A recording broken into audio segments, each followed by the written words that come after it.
আজ সপ্তম দফা তথা শেষ দফার ভোটগ্রহণ চলছে রাজ্যের 9টি কেন্দ্রে। কলকাতার ভবানীপুরের মিত্র ইনস্টিটিউশনে ভোট দিলেন ডায়মন্ড হারবার লোকসভা কেন্দ্রের তৃণমূল কংগ্রেস প্রার্থী অভিষেক বন্দ্যোপাধ্যায়। সাংবাদিকদের মুখোমুখি হয়ে তিনি জানান ভোট দেবার পর তিনি চলে যাবেন ডায়মন্ড হারবার লোকসভা কেন্দ্রে বুথগুলি পরিদর্শন করতে।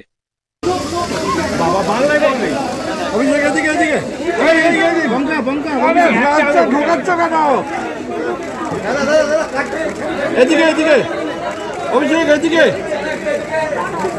এদিকে এদিকে